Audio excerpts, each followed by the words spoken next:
This is Pulse of Africa, the face and voice of Africa. The story of resurgent and burgeoning Africa is here, only on the Pulse of Africa channel.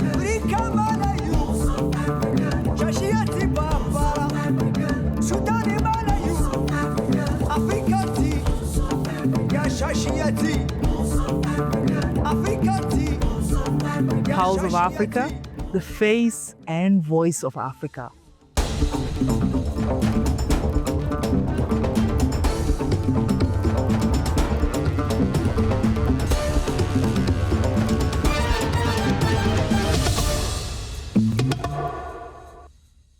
Good evening from Addis. Welcome to tonight's News Hour. I'm your host, Nsai Gabel. Let's start from Seychelles. Seychelles President Dr. Patrick Hermini has submitted his proposed list of cabinet ministers to the National Assembly for approval, following his victory in the October 2025 presidential election.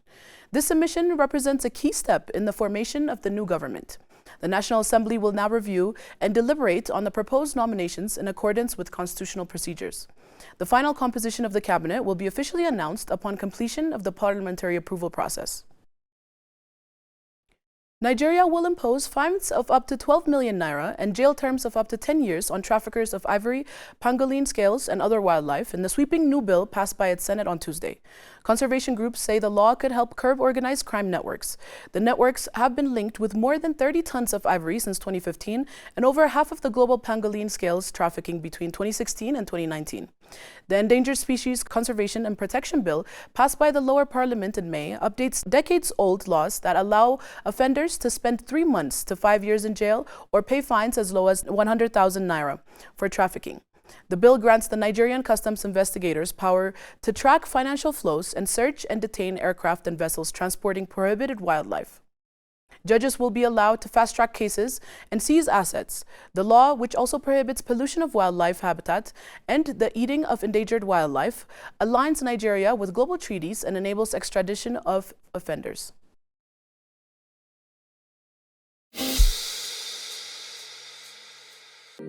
El Dorado, a land of wealth, a future of limited possibilities. This is El Dorado. From natural rich to groundbreaking innovations, discover Africa's untapped potential. El Dorado, unveiling Africa's global potential. Ghana and Malawi are taking new steps to strengthen their decades-long partnership, with both nations signaling support for a future where Africans can travel freely across the continent. A Ghanaian delegation met in Lilongwe with George Tapatula Chaponda, Malawi Foreign Affairs Minister, and his team to discuss efforts aimed at removing visa barriers between African countries. Officials at the meeting said both sides shared a strong commitment to building a more united Africa that prioritizes open borders and greater trade among its people. The Lilongwe talks focused on how easier travel can boost business, tourism, and people-to-people exchanges. Advocates for the initiative argued that removing visa restrictions between African states will help unlock economic opportunity, reduce bureaucracy, and promote a stronger shared identity.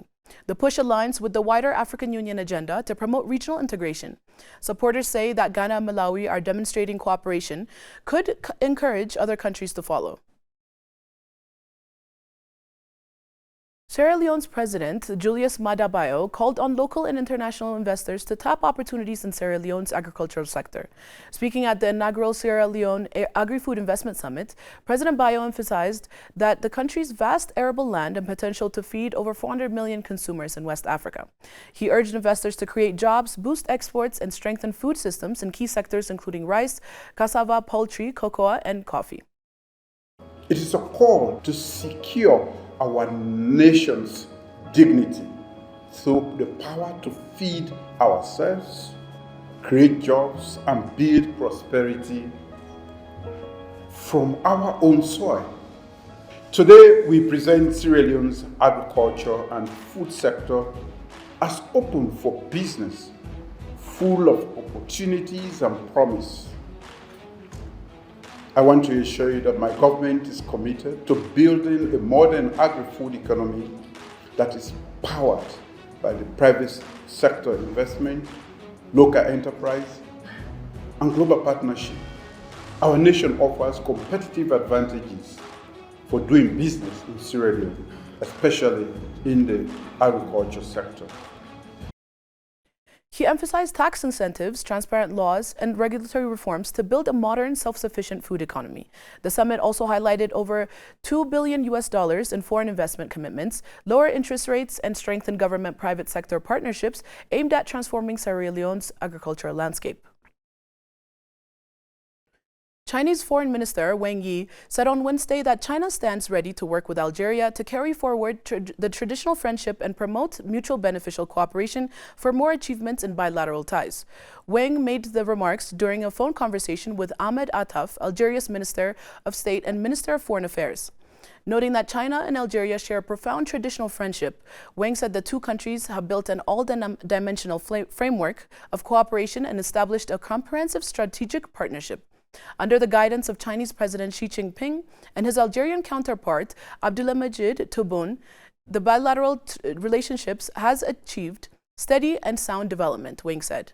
China is willing to work with Algeria to follow through on the consensus reached by the two heads of state and support each other's core interests as to strive for more achievements in the bilateral relations, he added.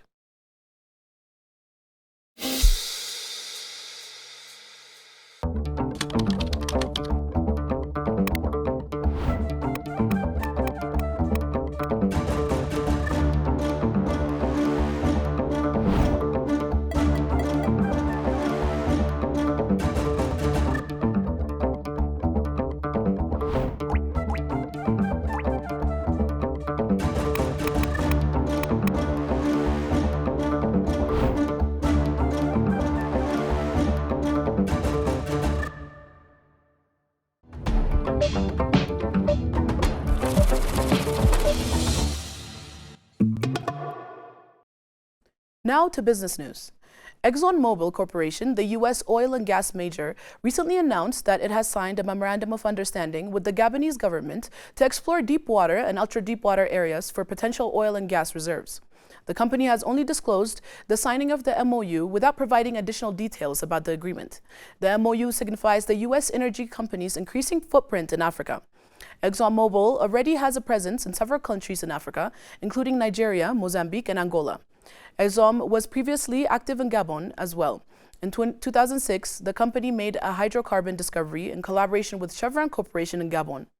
However, at present, it does not hold any exploratory acreage in the country. Guinea-Conakry is positioning itself as the next major oil and gas player in West Africa, driven by national oil company SONAP. Located in the hydrocarbon region, MSGBC basin, the country shares geological similarities with prolific producers, Guyana and Suriname. SONAP has built a national seismic data center with 15,000 square kilometers of 3D and 45,000 square kilometers of 2D data. Early wells confirm a working petroleum system in Upper Cretaceous formations. The company has identified 22 blocks for a future licensing round and launched tenders for storage infrastructure and ISO certifications. With reduced exploration risk and investor-friendly reforms, Guinea-Conakry aims to attract early investment.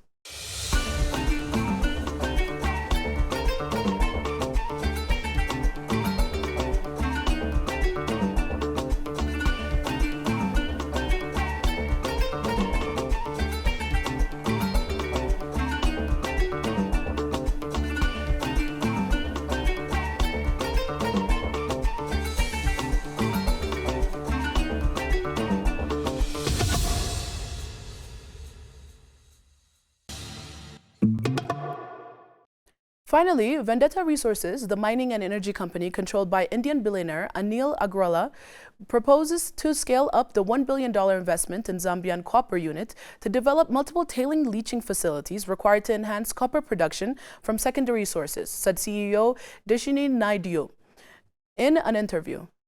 The plan is to capture large secondary sources of copper, such as tailings from Konaka copper mines, which will help Vendetta enhance copper production at its Zambian copper unit. Vendetta acquired KCM in early 2000s but regained control only last year. A tailing leaching facility for copper is a site that utilizes chemical or biological processes to extract copper from waste minerals known as tailings, which are the byproducts of mining operations.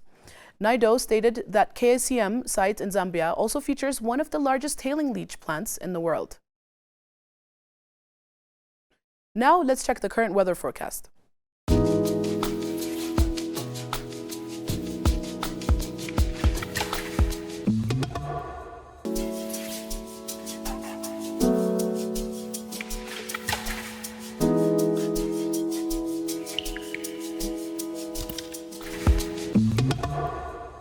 Thanks for tuning in, and goodbye until the next hour's news program.